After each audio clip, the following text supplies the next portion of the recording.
The ground vibrated with the rhythmic thud of 10,000 sandals. In 47 BC, the Roman legions cut through the landscape like a jagged blade, their iron discipline leaving no room for doubt. They marched toward the heart of Egypt, expecting a swift collapse of resistance. Dust choked the horizon, a rolling cloud that signaled the end of an era. Miles away, far from the reach of the vanguard, the temple of Komombo sat in absolute, suffocating stillness. The air inside the stone walls felt heavy, stagnant, and cold. Cleopatra stood at the center of the inner sanctum, her focus fixed entirely on the dark altar.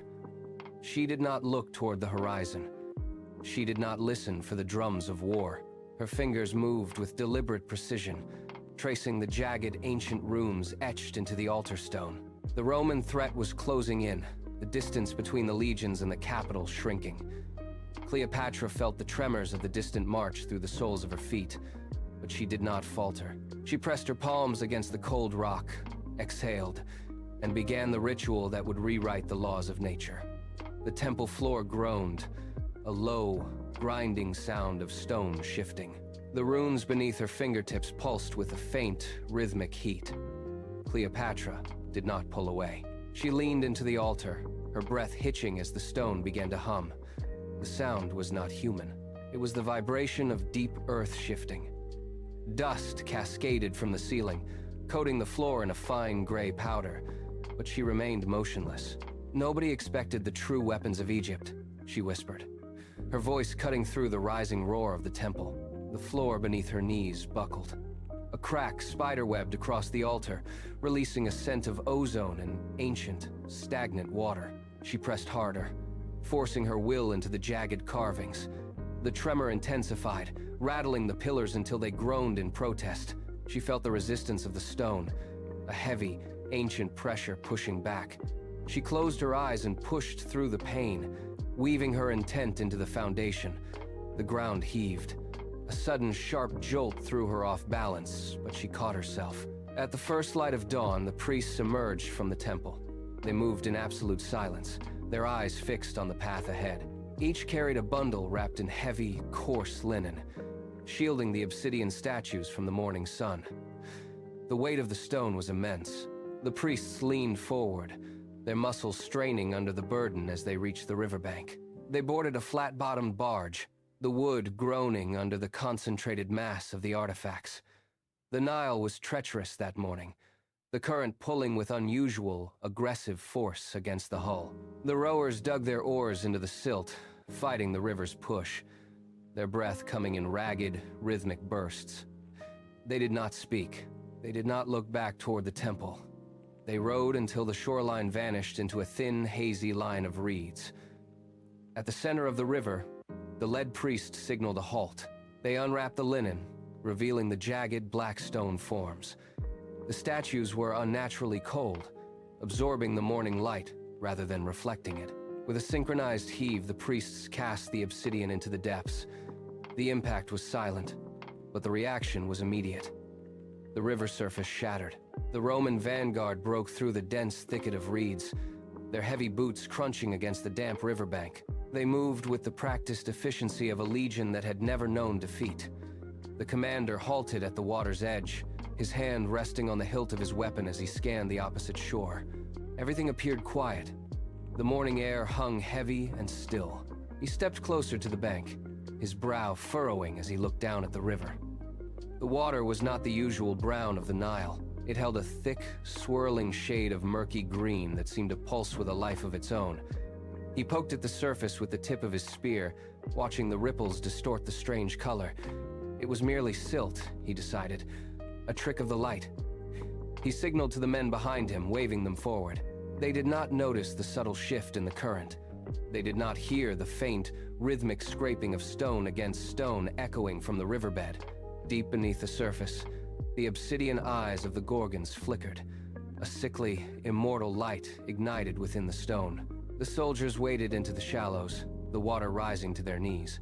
The commander led the way, his eyes fixed on the distant temple. Without warning, the riverbank groaned. A deep, grinding sound vibrated through the soles of their boots, shaking the very earth beneath them. The commander stumbled, his balance failing as the ground began to buckle. Cracks spiderwebbed across the mud, widening into jagged fissures that swallowed the reeds. Then, the earth erupted. Massive stone pillars carved with ancient, forgotten symbols burst upward from the riverbed, spraying mud and water into the air. The soldiers scrambled back, but the ground was no longer solid. From behind the rising monoliths, the Medusa warriors stepped forward. They moved with a fluid, unnatural grace, their bodies emerging from the debris as if they had been part of the landscape all along. Their hair writhed in a frantic living mass, a knot of vipers hissing in the sudden silence. Each warrior stood tall, their skin reflecting the pale morning light, their movements synchronized and precise. They did not shout, they did not charge. They simply stood, blocking the path, their presence turning the air cold and stagnant. The Roman soldiers froze, their weapons held high but useless against the sight before them.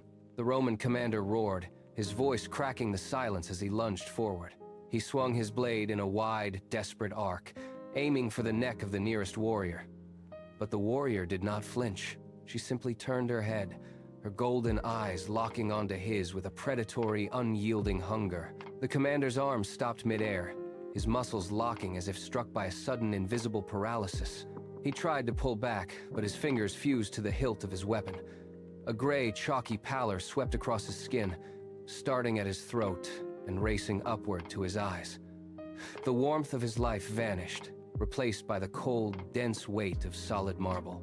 He stood frozen in his final, aggressive stance, a statue of defiance caught in the act of combat. His eyes, once wide with rage, were now dull, unseen stone.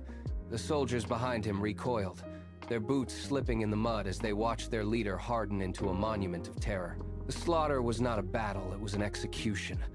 Roman soldiers broke ranks, their discipline dissolving into frantic, aimless flight. They turned to run, but the Medusa warriors were faster, gliding through the chaos with lethal, predatory intent. Every time a soldier dared to glance back, his life was extinguished in a single blink. A legionary raised his shield, only to have his hands fused to the wood. Another fell to his knees, his screams silenced as his throat solidified into cold, unyielding marble. From the distant temple steps, Cleopatra stood motionless, her hands weaving complex, sharp patterns in the air. She traced invisible lines of power, her fingers pulling at the threads of the weave. With every gesture, a warrior lunged. The air hummed with the sound of stone scraping against stone. Swords clashed uselessly against the warrior's scales, shattering upon impact. The bank became a field of gray, silent figures. Cleopatra did not look away, her gaze fixed on the carnage as she wove the final lethal incantation. Cleopatra's fingers locked into a final, clawed position, and the air around the temple ignited. A jagged bolt of lightning tore the sky apart, splitting the darkness with a blinding violet glare. The sound followed instantly, a deafening crack that shook the very foundation of the earth. Below, the Nile responded to her command. The river surged, its surface rising in a violent, foaming wall of water that spilled over the banks. It crashed into the mud with the force of a tidal wave, sweeping across the killing field.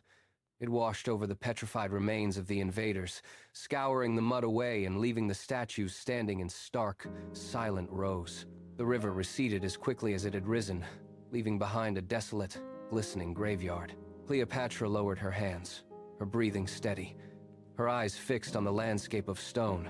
The desert air grew stagnant as the sun dipped below the horizon, casting long, jagged shadows across the temple floor. Cleopatra walked through the heavy, cooling stone corridors of the Temple of Isis. Every footfall echoed against the pillars, a hollow sound that seemed to mock her solitude. She reached the inner sanctum. She moved toward the center of the room, where a silver basin sat upon a pedestal, its surface perfectly still. She leaned over the rim, her hands gripping the cold metal edge. The water was dark, mirroring the dim light. She looked down, expecting to see her own features, but the reflection wavered. As she stared, the familiar lines of her face began to blur. The skin around her eyes tightened, turning the color of polished slate. Her pupils dilated, glowing with a faint, predatory gold. In the basin, the reflection did not mimic her movement. It stared back with a cold, unblinking intensity that was no longer human. The transformation was not a sudden collapse, but a slow, creeping petrification that claimed her inch by inch. Cleopatra stepped out from the temple, her movements stiff, her joints grinding with the weight of hardening muscle. She walked toward the edge of the dunes, leaving heavy, dragging imprints in the soft golden dust. Behind her, the temple remained a silent monument. As the moon rose, the desert winds began to stir, picking up speed as they swept across the riverbanks. They carried the fine, abrasive grit of the Sahara. The wind did not just blow, it hunted. It scoured the ground, filling the footprints she left behind, and smoothing over the jagged edges of the battlefield. The statues of the fallen Romans were slowly claimed by the encroaching sand, their marble forms disappearing into the rising drifts. Cleopatra did not look back. She vanished into the swirling darkness, her presence dissolving into the vast, indifferent landscape. The secret of the Medusa army was buried deep beneath the shifting dunes, hidden from the eyes of men who would seek to harness such ruinous power. Centuries would pass, and the memory of the legions would wither into nothingness. Only the wind remained, howling across the Nile, carrying the echoes of a queen who traded her humanity for a victory that the sands would never surrender. The legend became a whisper, never knowing that the earth beneath them held the cold, unblinking gaze of a forgotten war.